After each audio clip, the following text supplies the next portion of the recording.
Hello, friends. This is one of the important questions from CA final decision making chapter, and this is also there in the ICI study material, but the solution is not that clear. So, that is the reason we are putting out this question with the solution because what they have done has not come out well, which is right, correct. So, we are putting up the correct solution. Let's see what does the question say. Decision making chapter, CA final, paper 5. A company makes two products. Each product passes through two departments A and B before it becomes a finished product. मतलब दो product है A and B. The data for the year are as under. मतलब पूरा साल का data है. Product X, product Y. Maximum sales potential मतलब maximum demand product X का 7,400 है, प्रोडक्ट वाई का 10,000 है. सेलिंग प्राइस पर यूनिट दे दिया है and machine hours required per unit दिया है. एंड डिपार्टमेंट ए का 0.5 आवर्स, डिपार्टमेंट बी का 0.3, डिपार्टमेंट ए का एक्स एंड वाई के लिए दिया है, डिपार्टमेंट बी का एक्स एंड वाई के लिए दिया है. बाजू में रेट भी दे दिया है 40 rupees per our and B का 60 rupees per hour. Maximum capacity of department A is 3,400, department B का capacity 3,640. Maximum quantity of direct material 17,000 kgs. मतलब ये सब क्या है, द अपर लिमिट, मतलब मैक्सिमम क्वांटिटी इनके पास इतना ही है आवर्स का as well as direct material का quantity. Each product requires 2 kgs of direct material and the price of direct material is rupees 5 per kg. Find the optimum product mix. Optimum product mix. Optimum product mix ढूंढना है, मतलब you have to find out that combination where you will earn maximum profit. That combination under which you will earn maximum profit. सो आपने जब भी देखा रहेगा optimum product mix मतलब कौन सा प्रोडक्ट कितना क्वांटिटी का बनाना है, ये अगर हमको ढूंढना है कि कौन सा प्रोडक्ट का मैं कितना क्वांटिटी बनाऊं विथ सम कंडीशंस कि हमारे पास रॉ मटेरियल सिर्फ 17,000 kgs है, डिपार्टमेंट ए का 3,400 आवर्स है, डिपार्टमेंट बी का 3,640 आवर्स है. मतलब my dear friends, what are this are your constraints, upper limit, जिसको हम क्या बोलते हैं, key factors. What are they called, key factors. So they are the key factors. So कितना की फैक्टर है, raw material 17,000 kgs, that is one key factor. Direct machine, the machine hours of department A 3,400 hours, that is another key factor. Department B का 3,640 hours, that is another key factor. You getting my point. इन सबका upper limit है, मतलब कितना key factor हो गया sir, हमारे पास 3 key factors हैं. Are we getting my point. So ये तीनों की फैक्टर हम किस तरह से हैंडल करने वाले हैं, that becomes very very crucial. देखो अगर एक ही की फैक्टर होता तो हम क्या करते हैं, we are very very clear. Suppose अगर सिर्फ मशीन आवर्स का की फैक्टर होता, वो भी एक ही डिपार्टमेंट का मशीन आवर्स का की फैक्टर होता, तो हम क्या करते थे, what we would have done, we would have found out the contribution per machine hour, we would have done the ranking, and जो फर्स्ट रैंक वाला है वो पहला बनता था, दूसरा रैंक वाला बाद में सेकंड प्रायोरिटी में बनता था. You getting my point. So this is very very important. But यहां पर क्या है, there are three key factors, direct material, machine hours of department A, machine hours of department B. But what we will do is to be on a safer side, because बहुत बार क्या होता है, apparently दिया है कि इतना direct material चाहिए, बट व्हेन यू सॉल्व तो 17,000 kg सफिशिएंट ऐसा मालूम पड़ेगा. तो better not to just go by saying कि that must be the key factor. We will check. हम क्या करेंगे, will total it up and check raw material required कितना है, is it 17,000 kgs or more than that. If it is more than that for the full demand, then that becomes a key factor. अगर वो full demand जो potential demand है 7,400 और 10,000 का, वो पूरा करने के लिए अगर 17,000 kg सफिशिएंट है, that's not a key factor, तो एक कैंसल. उसी तरह machine hours of department A 3,400 है, उसमें भी चेक करेंगे कि जो मैक्सिमम पोटेंशियल डिमांड है 7,400 एंड 10,000 का, वो प्रोड्यूस करने के लिए अगर सिर्फ 3,400 आवर्स चाहिए मशीन ए का, मतलब डिपार्टमेंट ए का, then that's not a key factor. So we need to check. So don't go by the apparent values की नहीं ये दिया हुआ है टोटल तो ये की फैक्टर होगा, ऐसा नहीं समझने का. You have to check. I hope you are clear on that. तो पहला हम क्या करने वाले, विल डू द चेकिंग कि मैक्सिमम पोटेंशियल डिमांड पूरा करने के लिए रॉ मटेरियल कितना चाहिए, मशीन आवर्स ए कितना चाहिए, डिपार्टमेंट बी का मशीन आवर्स में कितना चाहिए. So that we will check. I hope the part is clear. If the requirement is more then they become the key factors. okay, तो सबसे पहला हम चेक करने वाले हैं. Got it. चलो शुरू करते हैं हम. तो फर्स्ट विल राइट, यहां पर लिखेंगे क्वेश्चन नंबर 23 का solution. So will say total materials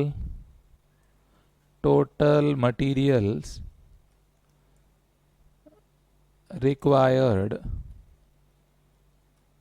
to satisfy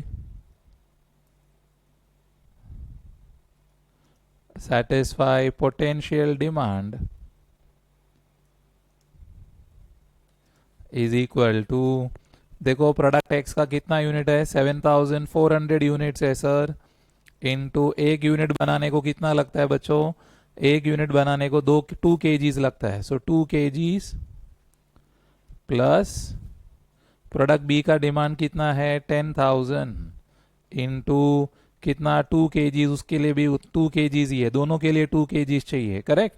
so is equal to हम करेंगे तो 20,000 plus 14,800 that comes to total comes to what, 34,800. so 34,800.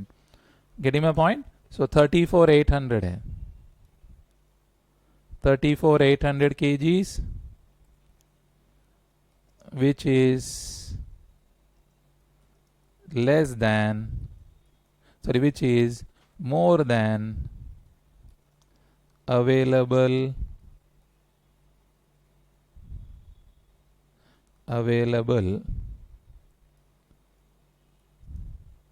quantity of 17,000 kgs. so मतलब therefore direct material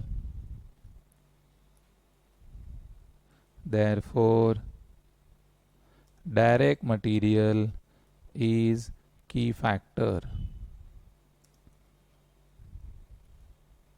Got it. A हो गया check point number 1. Got the point. So this is very very important. Got that. चलो अभी उसी तरह से हम क्या करेंगे, let us check for machine hours of department A. total machine hours required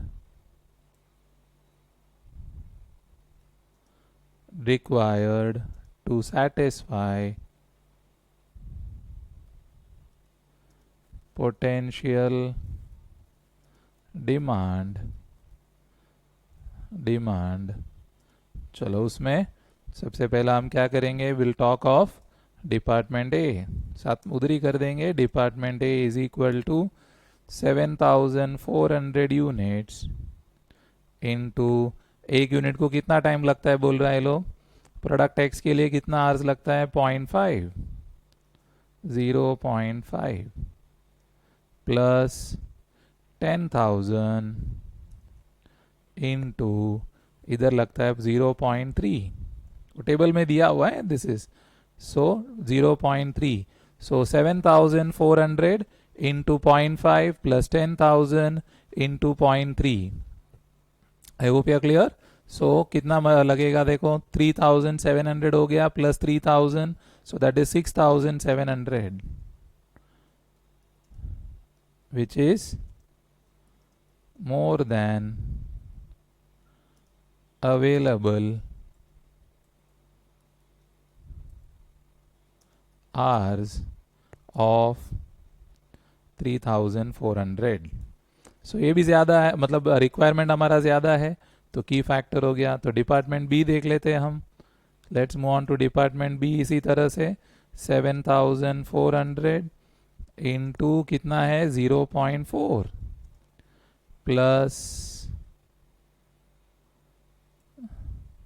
0.4 plus 10,000 into 0.45, that will come to, देख लो 0.4 मतलब ये कितना हो जाएगा 2,960 plus 4,500, that comes to 7,460 hours, which is more than available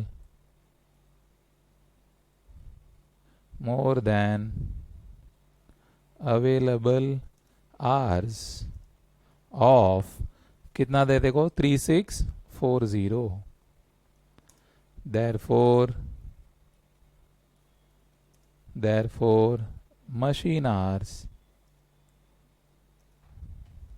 of department A and B are key factors.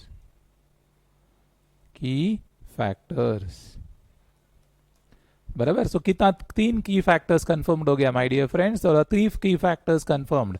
So this is very very important question, because हमने जो questions किए हुए हैं इसके पहले, उसमें एक की फैक्टर होता था, करेक्ट। तो एक से ज्यादा भी हमने किया, more than one we have done, but not with 3 cases. So this is one of the important types. And इसमें क्या है कि we can even do one more check point. What is the one more check point? मालूम पड़ा कि the winner, this is just as क्या बोलते हैं, as a safety factor we can do, you may find that product X is the most profitable for all the 3 key factors. Is it possible? Yes, sir, it is possible. So if product X is the most profitable product with respect to the key factor direct material, मतलब हमने contribution per kg of material निकाला, उसमें भी उसको rank number 1 मिला, और product x को हमने निकाला डिपार्टमेंट ए का कंट्रीब्यूशन पर मशीन और ऑफ डिपार्टमेंट ए निकाला, उसमें भी वो नंबर 1 है। And contribution of per machine hour of department B निकाला, उसमें भी वो नंबर 1 है। तो प्रॉब्लम सॉल्व हो गया, तो इजी हो गया। तो हमको चेक करना पड़ेगा ऐसा है क्या, अगर है तो फैंटास्टिक, नहीं है तो प्रॉब्लम थोड़ा सा फिर कॉम्प्लिकेट हो जाएगा। तो this is another check point, we have to do it. So हम क्या करेंगे, we have to find out the contribution per machine hour of department A, per machine of department B, direct material का per kg, और ranking करके देखेंगे is the rank similar or it is giving varied results. किसमें X successful है, किसी में Y successful है, तो मिक्स्ड हो गया तो प्रॉब्लम है। You got my point? तो अभी क्या काम करना पड़ेगा सर, उसके लिए हमको क्या लगेगा सर उसके लिए हमको लगेगा कंट्रीब्यूशन पर यूनिट। तो हम निकालेंगे contribution per unit is equal to selling price minus direct material cost per unit minus, चलो direct material cost per unit, और क्या है cost of department A minus cost of department B. So इस तरह से हम निकालेंगे। तो सबसे पहला किसका निकालेंगे, प्रोडक्ट एक्स का निकाल लेते हैं। इफ इधर ही सॉल्व कर लेते इजी हो जाएगा रादर देन। सो यहां पर डायरेक्ट मटेरियल्स का कॉस्ट देखो, 1 यूनिट बनाने को 2 किलो लगता है और 1 किलो का 5 रुपया है। 1 यूनिट बनाने को 2 किलो लगता है और 1 किलो का 5 रुपया है, माइनस डायरेक्ट डिपार्टमेंट ए का कॉस्ट देखो 0.5 आवर्स लगता है और 1 घंटे का प्राइस 40 रुपया है, माइनस, और इधर कितना है 0.3 आवर्स लगता है सर, और 1 घंटे का प्राइस है ₹40। तो आप कहा जाएगा 10 रुपया, और ये 20 रुपया, और ये 12 रुपया। आप माइनस करोगे 10 - 20 माइनस, अच्छा डिपार्टमेंट बी का कॉस्ट अलग है इधर, हाँ ये प्रोडक्ट एक्स का कर रहे हैं हम, तो इट इज़ 0.4 आवर्स लगता है, एंड 60 रुपीज़ का प्राइस है इधर, सो डिपार्टमेंट बी, सो 24 रुपीज़ हो गया। सो 10 90 - 10 - 20 - 24, that comes to ₹36 per unit. So we are ready with that. Same way किसका करेंगे बच्चों, product y is equal to, क्या प्राइस है उसका 80 रुपीज़, माइनस मटेरियल का कॉस्ट तो सेम ही है 2 kgs लगता है, एंड 5 रुपये का रेट है, वो तो दोनों में सेम ही था, तो इजी है, हमको याद है। और अभी प्रोडक्ट वाई के पास चले जाते हैं, कितना आवर्स लगता है सर 0.3 आवर्स लगता है, और प्राइस है उसका 40 रुपीज़, माइनस 0.45 आवर्स लगता है, और रेट कितना है 60 रुपीज़ का है,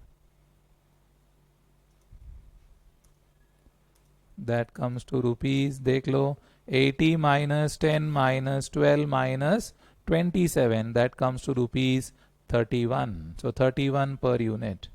सो this is how you get the contribution. तो अभी हम रैंकिंग की तरफ चले जाते हैं। I hope you are clear till now. So the strategy is clear. हम क्या चेक करने की कोशिश कर रहे हैं कि तीनों की फैक्टर में if there is only one product which is a winner, then it is very very easy. But if there are more than one product which is a winner, then we have to think of some strategy to handle key factors which is more than one. That is the main learning point of this problem. So we'll start with the table calculation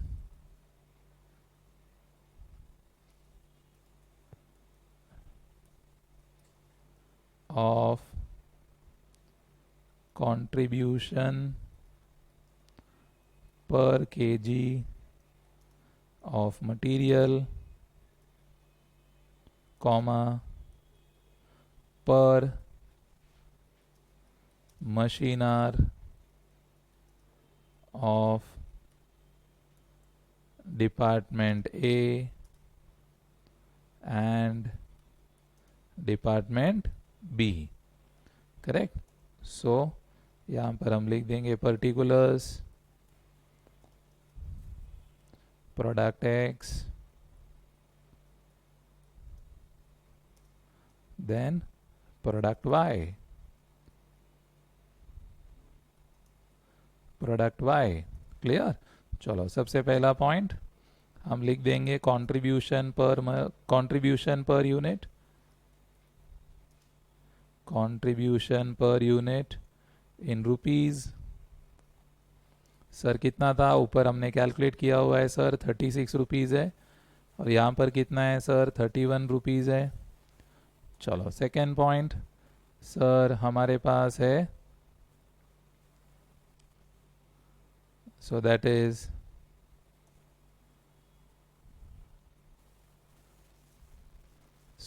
is we'll write direct materials, that is materials required per unit in kgs। Sir कितना material required है एक unit बनाने को, sir एक unit बनाने को हमको 2 kilo लगता है, 2 kgs लगता है, ऑफ प्रोडक्ट एक्स के लिए भी 2 किलो लगता है, और प्रोडक्ट वाई के लिए भी 2 किलो लगता है।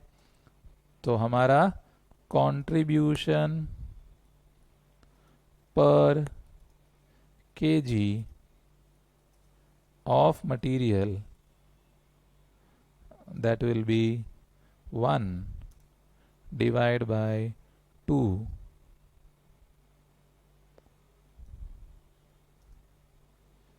that will be in rupees. इधर है 18 रुपीज और इधर है 15.5. तो रैंकिंग क्या बना? द रैंकिंग, किसको फर्स्ट रैंक मिलेगा? Will get the first rank. This gets the first rank 18 rupees and this gets the second rank. So ये हो गया मटेरियल के हिसाब से रैंकिंग. अब किसके हिसाब से करना है? Machine hours of department A. So department A machine hours per unit, that is 0.5 and 0.3.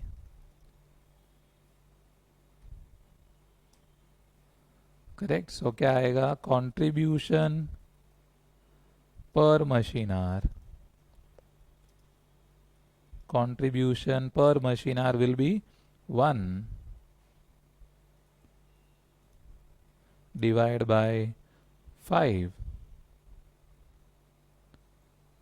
That will be 36 divided by 0.5. That will be 72 rupees. And a 1/3 है तो that will be some 93 and odd आएगा तो ऊपर चला जाएगा. So that will come to what? 103 के आसपास कुछ है. 103.33. सो कैलकुलेटर पे करेंगे तो 103.33 आ रहा है. सो रैंकिंग अभी थोड़ा सा इंटरेस्टिंग रहेगा. रैंकिंग कैसे आ रहा है? देखो रैंकिंग चेंज हो गया. इसको अभी आ रहा है सेकेंड रैंक और इसको आ रहा है फर्स्ट रैंक. हो गया गड़बड़. मतलब X is more profitable with respect to material, but it is less profitable with respect to ranking. I hope you are clear. Got the point? चलो जरा पॉज करो ना sir.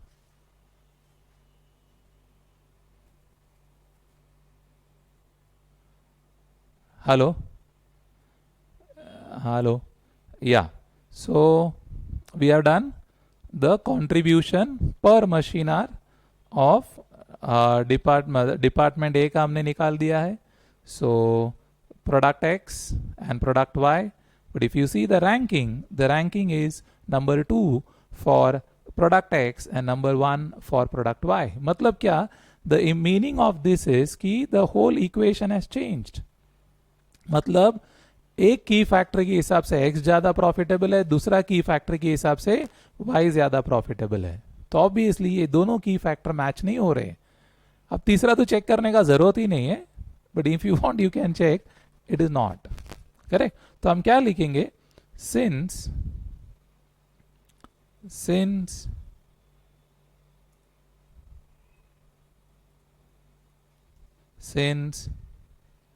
Product X is more profitable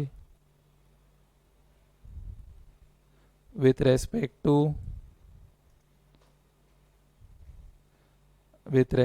to materials, and product Y is more profitable with respect to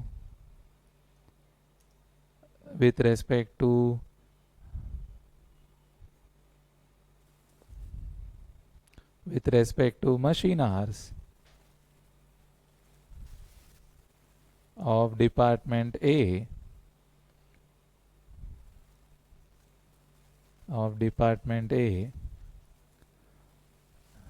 this problem has multiple key factors.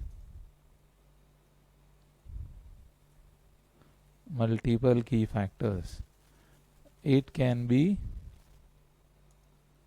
easily solved with the help of linear programming problems. So LPP से solve करना पड़ेगा. That is the meaning.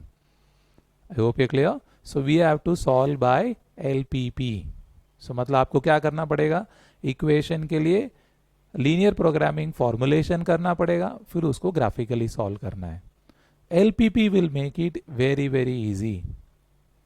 Correct. तो हम LPP में क्या करते हैं, याद है आपको, there are two things. One is objective function.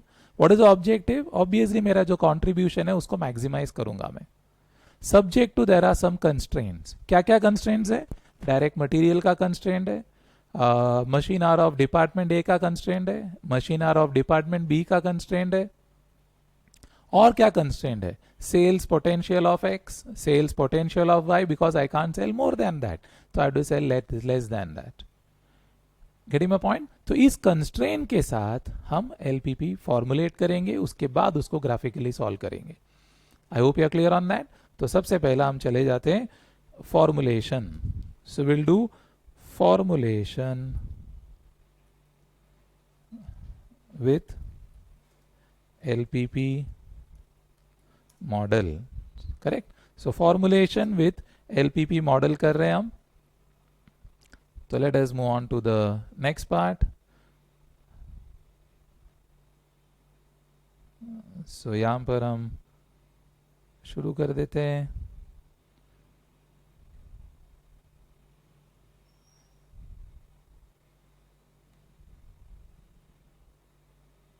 Okay, चलो स्टार्ट करते हैं हम.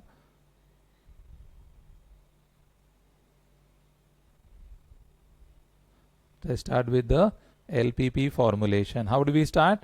We say it's a problem of what? Maximize. क्यों maximize? Obvious है, profit कर रहे हैं हम. We are talking of contribution, so it's a problem of maximize. क्या maximize करने वाले बच्चों? We are going to maximize our contribution. Correct. अच्छा, कंट्रीब्यूशन किसका मैक्सिमाइज करने वाले? Product x, product y. Correct. एक यूनिट का कंट्रीब्यूशन कितना था? 36 rupees of x and 31 rupees of y, जो हमने पिछला स्लाइड में देखा हुआ है. करेक्ट. तो कितना यूनिट बनाने का, that is a question. So we have to assume let they make x1 units of product X and x2 units of product Y. Got the point? So वो हम लास्ट में लिखेंगे तो भी चलेगा, या ब्रैकेट में लिखेंगे तो भी चलेगा. सो मतलब 36 into x1 plus 31 into x2, where x1 and x2 are the number of units to be produced and sold of the products X and Y respectively to earn maximum profit. I hope you are clear. This is your objective function. अच्छा, this is what? Subject to. बच्चों, this is subject to some conditions. क्या condition है? It's not free. Why it is not free? आपके पास कुछ constraints है. किस किस का constraint है आपके पास? सर, हमारे पास material का constraint है. हम 2 किलो यूज करने वाले हैं for x and 2 kilo use करने वाले हैं फॉर वाई. हमारे पास कुल मिला के मटीरियल है 17,000 kgs. मतलब 2 into x1 plus 2 into x2 is equal to कितना किलोज है टोटल हमारे पास? Will have to put less than और equal to because we can not use full. So less than or equal to how many kilos? 17,000 kilos. This is constraint of material. Materials का constraint पूरा कर दिया हमने. I hope you are clear. अच्छा, दूसरा क्या है सर? सर, दूसरा constraint है हमारा डिपार्टमेंट ए. कितना आवर्स है हमारे पास सर? टोटल 3,400 आवर्स है. x बनाने को कितना टाइम लगता है 0.5, y बनाने को कितना लगता है 0.3, मतलब हम क्या करेंगे 0.5 into x1 plus 0.3 into x2 should be less than or equal to कितना 3400 आवर्स है हमारे पास, bracket that is for department A machine hours का कंस्ट्रेंट है। उसी तरह अभी किसका करना पड़ेगा हमको, डिपार्टमेंट बी। कितना टाइम लगता है सर 0.4 आवर्स, किसके लिए, फर्स्ट प्रोडक्ट के लिए, प्लस 0.45 आवर्स किसके लिए, दूसरे प्रोडक्ट के लिए, लेस देन और इक्वल टू कितना आवर्स है हमारे पास 3640 आवर्स है हमारे पास, that is for department B machine hours. I hope you are clear. That is how you do the second constraint of department B. फिर क्या है सर हमारे पास, सर हमारे पास और भी कंस्ट्रेंट है, that is your constraint number 4, that is with respect to the demand. कितना demand है, मैक्सिमम 7400, मतलब पहला प्रोडक्ट अगर मुझे बेचना है तो I have to sell either 7400 और लेस देन दैट, उससे ज्यादा हम नहीं बेच पाएंगे। This is maximum demand, correct. और क्या कंस्ट्रेंट है सर, और उसी तरह प्रोडक्ट वाई का भी है, प्रोडक्ट वाई का भी है हमारे पास, मैक्सिमम डिमांड है 10,000 का, उससे ज्यादा हम नहीं बेच पाएंगे, करेक्ट। ये हो गया दिस तरह से। अच्छा, सिंस हम ग्राफ बनाने वाले हैं तो क्या ध्यान रखना पड़ेगा कि मेरा x1 और मेरा जो x2 है शुड नॉट बी नेगेटिव, मतलब it has to be greater than और equal to 0, because it is a number of units, no, so it cannot be negative, it has to be either 0 or less than or more than 0 but not less than 0, because negative नहीं हो सकता ना, you can sell either 0 units or more than that but not negative units। तो maths का एक formality है जो आपको वहां पर पूरा करना है। I hope you are clear. अच्छा, अभी ये लीनियर प्रोग्रामिंग प्रॉब्लम्स है, इसका मतलब क्या है, इसको हम ग्राफिकली स्ट्रेट लाइन में रिप्रेजेंट कर सकते हैं, ग्राफिकली हम स्ट्रेट लाइन में रिप्रेजेंट कर सकते हैं हर एक को। तो हम स्ट्रेट लाइन में ग्राफिकली जब भी रिप्रेजेंट करेंगे तो हर एक इक्वेशन जो इन इक्वेशन है उसको इक्वल टू बना के ग्राफिकली जब भी प्रेजेंट करेंगे स्ट्रेट लाइन में, तो हर एक स्ट्रेट लाइन बनाने के लिए 2 पॉइंट चाहिए, हर एक स्ट्रेट लाइन बनाने के लिए 2 पॉइंट चाहिए। You got the point. So हर एक स्ट्रेट लाइन बनाने के लिए 2 पॉइंट चाहिए, तो 2 पॉइंट कैसा निकालेंगे हम, x1 को 0 एज्यूम करो x2 मिल जाएगा, x2 को 0 एज्यूम करो x1 मिल जाएगा। इस तरह से हमको हर एक केस में 2-2 पॉइंट ढूंढेंगे हर एक इक्वेशन के लिए, फिर उसका ग्राफ बनाएंगे एंड उसको graphically will find the feasible region and solve that respectively. I hope you are clear on the concept. तो एक एक इक्वेशन पिक करते हैं हम। सो सबसे पहला इक्वेशन है हमारा, सॉरी इन इक्वेशन है हमारा x2 x1 plus 2x2 is less than or equal to 17,000, correct। Therefore what you can do is, therefore we can say it is 2x1 plus 2x2, 2x1 plus 2x2 is equal to 17,000, correct। So this is 2x1 plus 2x2 is 17,000, which can also be written as, जिसको हम कैसा लिख सकते हैं, we can even call it as x1 plus x2 is equal to 8,500। हमने क्या कर दिया बच्चों, we have divided it by 2, so it becomes still more easier। अच्छा, इसका पॉइंट्स कैसे ढूंढेंगे हम, will assume when will just put it here, इसको यहाँ पर डाल देंगे हम, when x1 equal to 0, x2 equal to 8500, correct. So हमारा पॉइंट P मिल जाएगा, P का कोऑर्डिनेट्स होंगे 0, 8500। Got it. अभी मैं एक एग्जांपल करता हूं, बाकी फिर मैं डायरेक्टली कर दूंगा, so that we don't waste time on this. उसी तरह हम क्या करेंगे, when x2 equal to 0, x1 equal to 8500। ये सब पढ़ा है आपने फाउंडेशन में, CPT में, so that is just a understanding which we are using it here, comma 0। तो ये हो गया 2 पॉइंट फर्स्ट पार्ट के लिए। उसी तरह सेम वे आपको करना है दूसरा इक्वेशन को पिक करके, 0.5 x1 plus 0.3 x2 is less than or equal to 3400। therefore equation को क्या कर देना है, therefore that will become 0.5 x1 plus 0.3 x2 will be equal to 3400। पहला उसको क्या करना है, इक्वालिटी में लेके आ जाना है।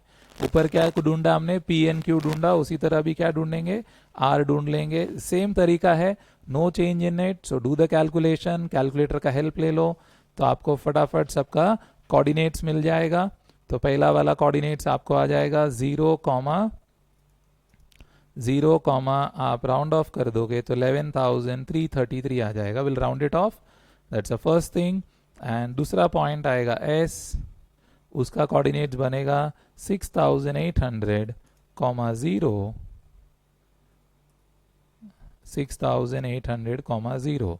फिर थर्ड पॉइंट, थर्ड इक्वेशन को पिक करेंगे, 0.4 x1 plus 0.45 x2 will be less than or equal to 3640। that can be modified as 0.4 x1 plus 0.45 x2 equal to 3640। That is a second part, correct. अच्छा, तो ये हो गया। इस तरह से हमने उसको इक्वालिटी में लेके आ गए। तो सीधा इसका पॉइंट्स ढूंढ लेते हैं। Will call it as T bracket 0, if you find the calculation it will come to 8889। That is the first point. And दूसरा point coordinates u will be, that will come to 9100, 0। ये आप करोगे तो ये मिल जाएगा थर्ड इक्वेशन। फोर्थ इक्वेशन क्या है, x1 is less than और equal to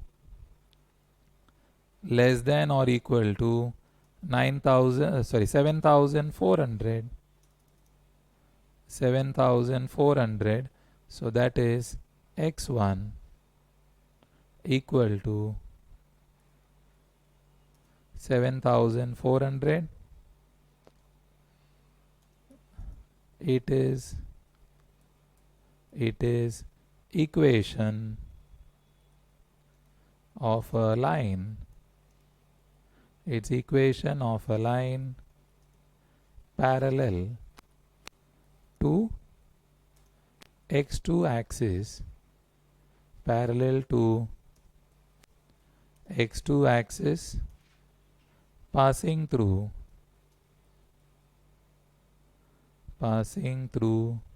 will give some other name here, passing through we can say H,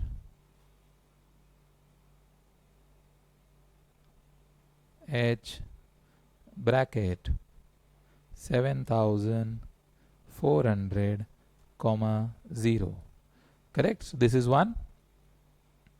then number 5, ये पैरेलल लाइंस का कॉन्सेप्ट है, आपको मालूम रहेगा। नहीं मालूम है तो you have revise from CPT. And then the fifth equation is x2 is less than or equal to 10,000, that is x2 equal to 10,000, that is, it is same way, it is equation of a line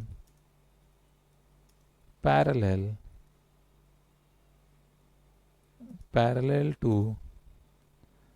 x1, parallel to x1 axis, passing through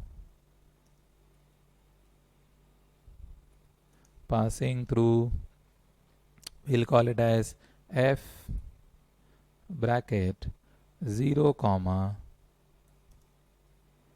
10,000. so ये हमारा points हो गया. Clear. अच्छा, then the next is the number 6. What is number 6? It says x1 comma x2 greater than or equal to 0 means the feasible region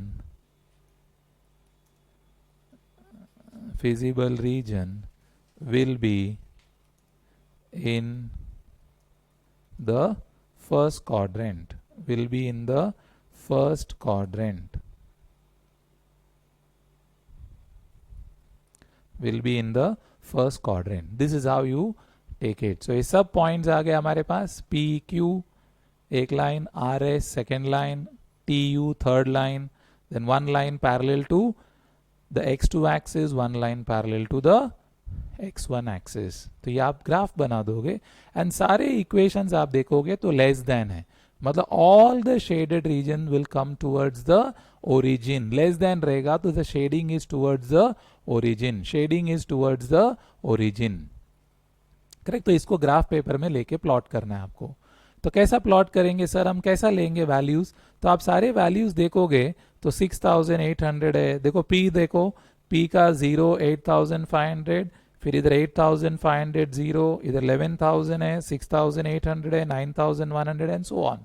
तो हम क्या करेंगे, will take it as 0 1000 2000 3000 4000, ऐसा 1000 का गैप रखेंगे 1 सेंटीमीटर का.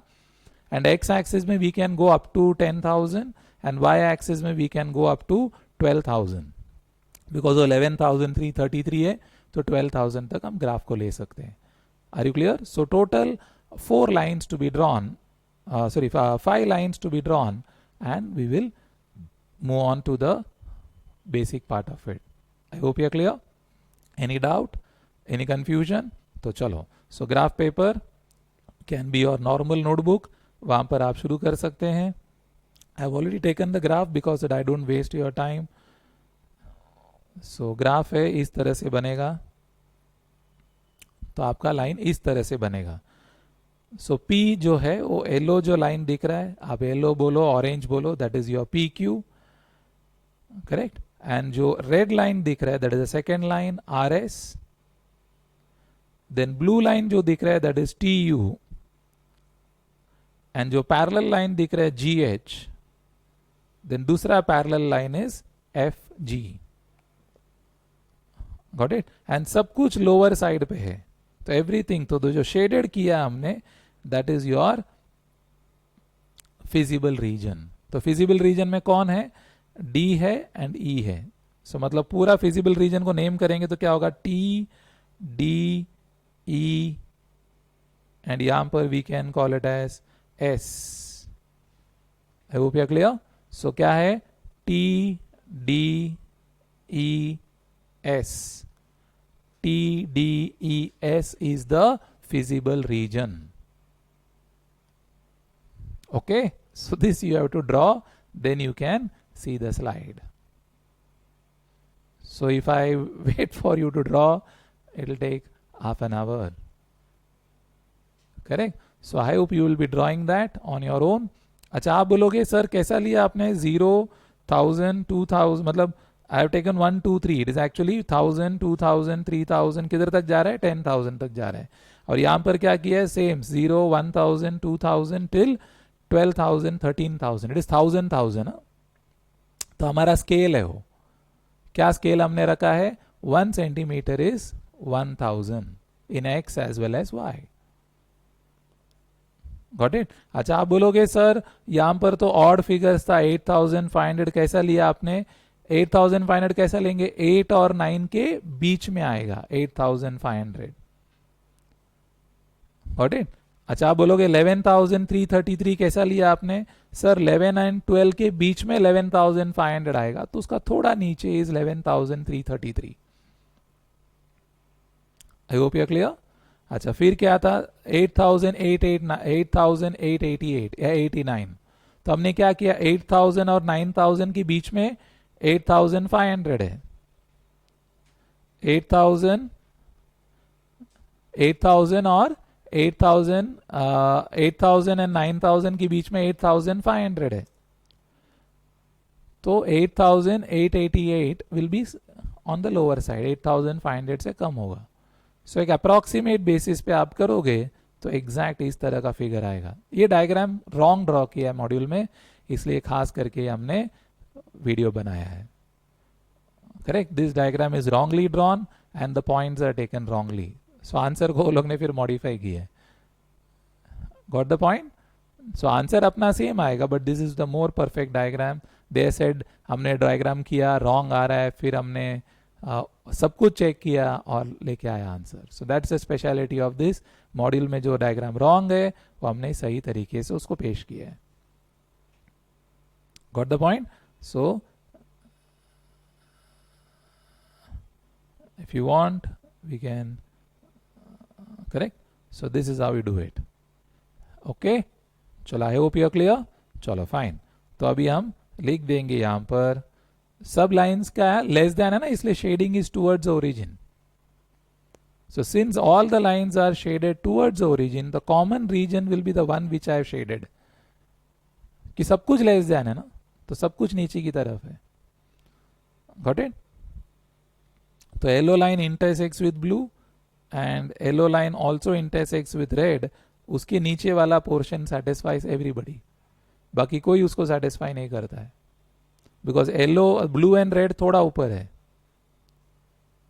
करेक्ट. उसमें फिर वो येलो लाइन का कंडीशन सेटिस्फाई नहीं होगा, और ये जो पैरेलल है वो तो बहुत ही दूर है. Clear. I hope the graph is satisfactory. Whenever if you want you can just pause the video, finish your graph, then you do it. Video pause कर लेने का, फिनिश करो, बाद में आप देख लो. ठीक है, चलो टाइम डन. तो हम चले जाते हैं to the next part of it. इसका आगे का कैलकुलेशंस फिनिश कर लेते हैं हम. सर इसका कैलकुलेशंस किस तरह से हम करने वाले हैं. So how are we going to do the calculations? So here we will write the solution further. So हम लिखेंगे the shaded region,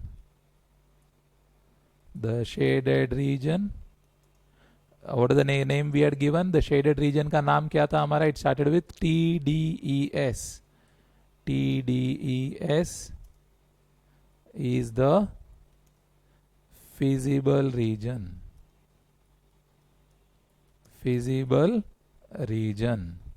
करेक्ट. अच्छा, अभी इनका कॉर्नर पॉइंट्स है ना, इधर ही ए मैक्सिमम होगा. This are the corner points. अच्छा, तो बहुत जन बोलेंगे सर ओ भी आ गया उसमें. Yes, you can include O, but O is origin ना, हमको तो मैक्सिमम ढूंढना है, तो कोई मतलब नहीं बनता. फिर भी आपका सेटिस्फैक्शन के लिए you can write it. So OTDES is the feasible region. Got the point. ठीक है, चलो शुरू करते हैं हम. Let us move on. So coordinates of O हमको चाहिए. तो सर कोऑर्डिनेट्स ऑफ ओ तो 0 0 है, उधर कोई काम का है ही नहीं हो. फिर क्या करेंगे सर, टी का है हमारे पास. यस सर, टी के कोऑर्डिनेट्स हैं हमारे पास.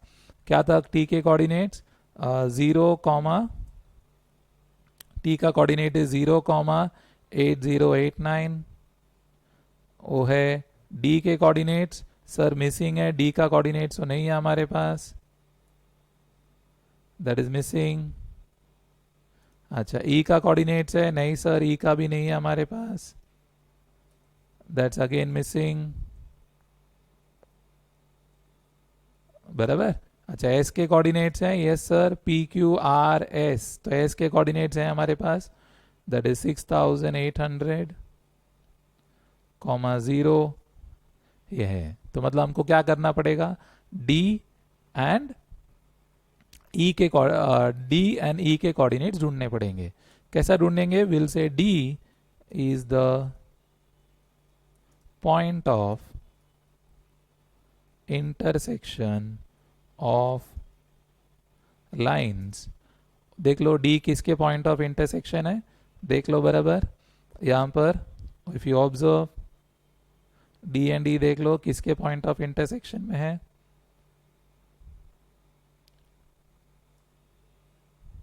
D is the point of intersection of the yellow line and blue line, that is PQ and TU. So D is intersection of PQ, yellow and blue TU. And E किसका point of is the intersection है, that yellow and red, that is PQ and RS. बराबर, got the point? So PQ and TU and PQ and RS. So we'll come back to this. Intersection of lines PQ and TU, correct. तो क्या करेंगे, solving PQ का equation क्या था हमारा, x1 plus x2 is equal to 8500, and दूसरा कौन सा था सर, TU का इक्वेशन था, TU का इक्वेशन क्या है, 0.4x1 plus 0.45x2 is equal to 3640। So इन दोनों को साइमल्टेनियसली सॉल्व कर दो आप, तो आपको सॉल्व साइमल्टेनियसली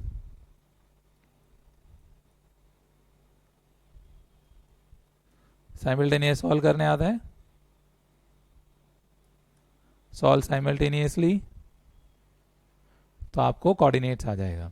यू नो ना, द फर्स्ट इक्वेशन को मल्टीप्लाई करो 0.4 से, उसको इक्वेट करो, सॉल्व कर दो, तो आपको डी के कोऑर्डिनेट्स आ जाएंगे। डन। सो आप साइमल्टेनियस सॉल्व करो तो डी के कोऑर्डिनेट्स आ जाएंगे। सो डी का कोऑर्डिनेट्स हमारे पास साइमल्टेनियस सॉल्व करेंगे हम, तो once we get it, so that comes to 3700 comma 4800, that is 1 point. then फिर क्या था हमना, TE is point of intersection of lines PQ and RS, PQ and RS। तो क्या करेंगे, solving. So what is the equation, PQ का equation तो बहुत clear है, x1 plus x2 is equal to 8500, and RS का इक्वेशन है हमारे पास 0.5x1 plus 0.3x2 is equal to, the total was 3400। Solve कर दो तो आपको E का कोऑर्डिनेट्स मिल जाएगा। तो E का कोऑर्डिनेट्स क्या आता है हमारा, देखो 4250 कॉमा 4250, तो ये आ गया। तो हमारे सारे पॉइंट्स पे, this are the corner points, तो आपका Z will be maximum at any of these points, correct. तो हम क्या करेंगे, will evaluate the values, corner points, किसका वैल्यू ज्यादा होगा बोला मैंने, Z का वैल्यू, वैल्यू ऑफ Z क्या है हमारा Z, हमारा Z was our objective function, जो हमने देखा था यहाँ पर जब ये फॉर्मुलेशन किया था। तो हमारा जो ऑब्जेक्टिव फंक्शन है, इस स्लाइड पे आप देख रहे हो, it is what is your Z, your Z is 36x1 plus 30 1x2 that is your z. इसको मैक्सिमाइज करना था, उसको ही हम कॉर्नर पॉइंट बोलते हैं. Correct. So will write here 36x1 plus 31x2. इसको मैक्सिमाइज करना है. तो ऐसा हर एक कॉर्नर पॉइंट पे चेक करना है. सबसे पहला फॉर्मेलिटी 0,0. तो इसमें तो ऑब्वियसली z का वैल्यू क्या होगा, वेरी ऑब्वियस 0 ही होगा. Then next is point t. t पे देख लेते हैं क्या कोऑर्डिनेट्स है t का. सर 0,8089. तो वहां पर z का वैल्यू निकालो 0,89. जरा कैलकुलेट कर लो, कैलकुलेटर में देख लो कितना आता है. That is 31 into 8089. that comes to 2,50,000. 2,50,759. चलो फिर कौन सा कोऑर्डिनेट हमको देखना है, d का देखना है सर. सो d का वैल्यूज क्या थे, d के कोऑर्डिनेट्स है हमारे पास 3,700, 4,800. इसका सेम वे मल्टीप्लाई कर लो. x1 का वैल्यू 3,700 है, x2 का वैल्यू कैसा करना है पता है ना आपको. अगर नहीं मालूम है तो एक एग्जांपल मैं कर रहा हूँ. 36 into 3,700 प्लस, अगर किधर कंफ्यूजन है आपको, 31 into x2 is 4,800. so that will be giving you the value 2,82,000. Correct. Next फिर किसका करना है, e का करना है. e का क्या वैल्यू है 4250, 4250. सेम कैलकुलेशन करना है z का as we did now. So that gives you 2,84,250. Sorry 750. 2,84,750 का वैल्यू आता है. सो दैट इज हाउ वी डिड, how we have done 4250 plus 30 into 36 plus 4250 into 31, that is 2,84,750. that is how we do it. and last point कौन सा है हमारे पास, s. s के कोऑर्डिनेट्स क्या है, s के कोऑर्डिनेट्स है 6,800, 0. सो आप z का वैल्यू निकालोगे, दैट कम्स टू 2,44,800. 2,44,800. तो कहां पर मैक्सिमम आता है देखो, this is maximum. So we can conclude. Optimum product mix. Optimum product mix is to produce 4,250 units of X and 4,250 units of Y to earn maximum profit of rupees 2,84,750. I hope you are clear. This is how you solve this पूरा question. Any doubt in this? Clear है इधर तक, समझ में आ रहा है आपको? चलो, that is the first part. So ये कर दिया आपका first part solve, which is the main part. Getting the point? वो सबसे important part है जो हमने कर दिया है. That is your first particular part. Getting? Any doubt? Clear?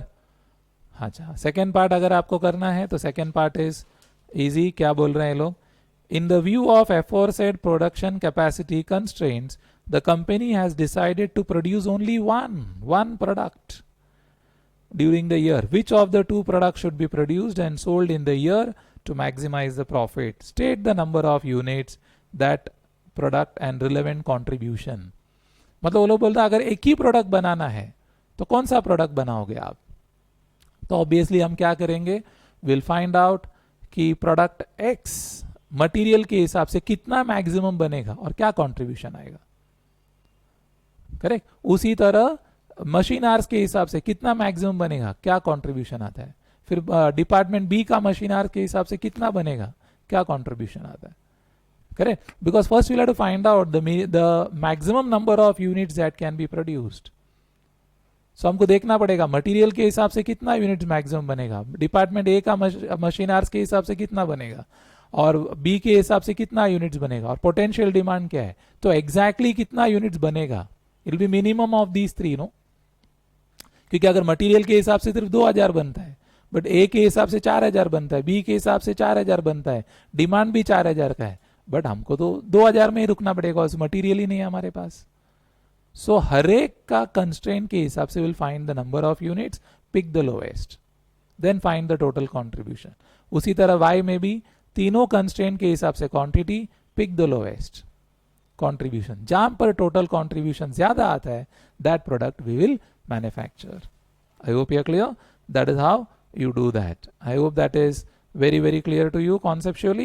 तो हम उसका solution present कर लेते हैं so that you are more clear as to how it is doing in the second part. Second part is comparatively easier. सिर्फ आपको working करके चाहिए तो हम कर देते हैं second part of discussion. Second part, sub question number 2. So calculation of total contribution if only one product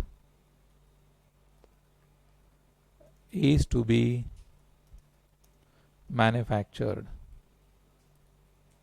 If only one product is to be manufactured. So particulars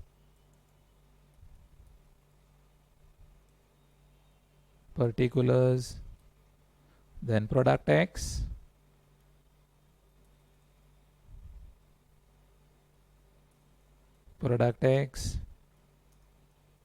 and product Y. Correct? चलो सबसे पहला we'll start with direct materials. So as per direct material कितना units बनेगा, correct. So what is the direct material available, so direct material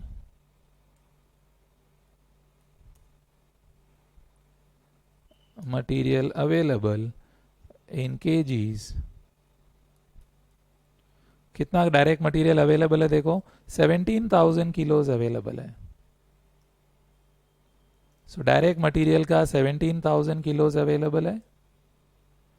सो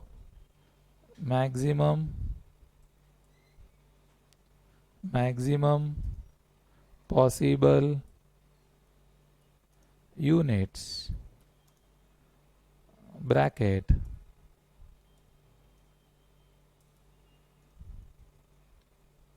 सब point 1 divide by, एक unit को कितना kilo लगता है, बोलता है 2 किलो लगता है, तो कितना यूनिट बनेगा 1 divide by 2 kgs per unit है, तो इधर भी 8,500 यूनिट बनेगा, 8,500 यूनिट्स इधर भी बनेगा, और इधर भी 8,500 यूनिट्स बनेगा। आई होप यू क्लियर। अच्छा, फिर किसके हिसाब से चेक करना है, machine department A, machine hours, department A machine hours, maximum units. तो कैसा करेंगे, देखो डायरेक्टली यहां पर ही वर्किंग कर देंगे, ब्रैकेट कितना आवर्स अवेलेबल है डिपार्टमेंट ए का 3,400 डिवाइड बाय एक यूनिट को कितना लगता है 0.5 आवर्स लगता है सर। अच्छा, उसी तरह वाई में देखिए कितना आवर्स है 3,400 आवर्स है, और एक यूनिट बनाने को कितना लगता है 0.33 सॉरी 0.3। सो देख लो कितना यूनिट बनता है, what is the maximum number of unit that can be produce 6,800। And यहाँ पर 11,000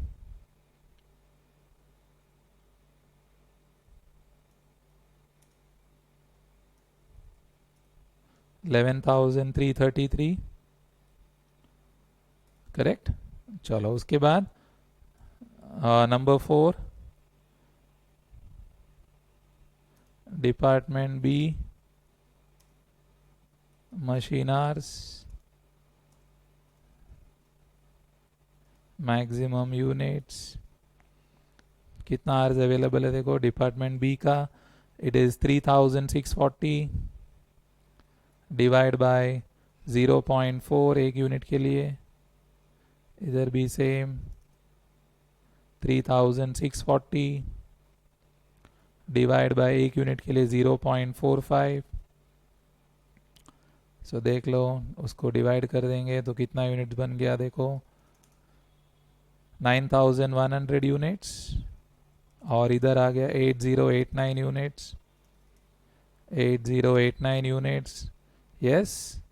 अभी लास्ट कंस्ट्रेन मैक्सिमम डिमांड कितना है मैक्सिमम डिमांड हमारे पास 7,400 और 10,000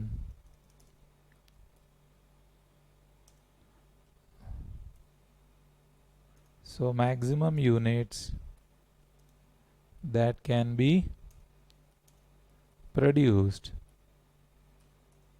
and sold bracket lowest of क्या number 2 number 3 number 4 and number 5 a lowest we have to pick up out of 2 3 4 5 so what's the lowest in the first case देख लो क्या क्या number है 8,500 6,800 9,100 7,400 so 6,800 यहाँ पर देख लो what is the maximum possible 8089 आ गया। चलो अभी सो कंट्रीब्यूशन सो टोटल कंट्रीब्यूशन कितना कमाने वाले हैं आप कंट्रीब्यूशन सो यहाँ पर पहला केस में कितना कमाएंगे आप 6,800 यूनिट्स का ज़्यादा मैक्सिमम तो 6,800 यूनिट्स इनटू कितना था एक यूनिट के पीछे 36 रुपीज़ और दूसरा केस में 8089 into 31 rupees so you'll multiply तो आपको आ जाएगा टोटल कंट्रीब्यूशन इन रुपीज़। तो पहला केस में कितना आता है 2,44,800 एंड दूसरा केस में 2,50,756 सो कहाँ पर मैक्सिमम है दिस इज मैक्सिमम ये मैक्सिमम है सो अगर एक ही प्रोडक्ट बनाना है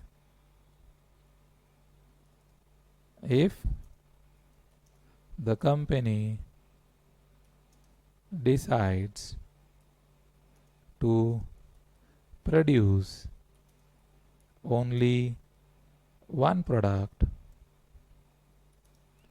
then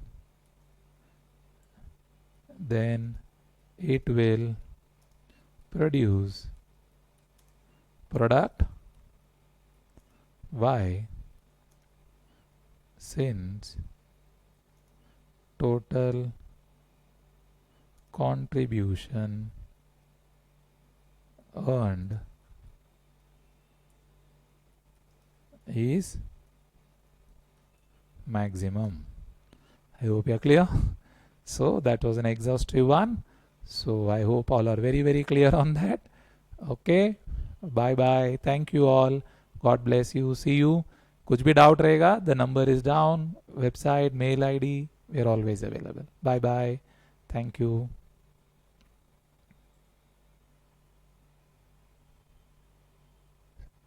स्टॉप स्टॉप स्टॉप वाला बटन, थर्ड वन।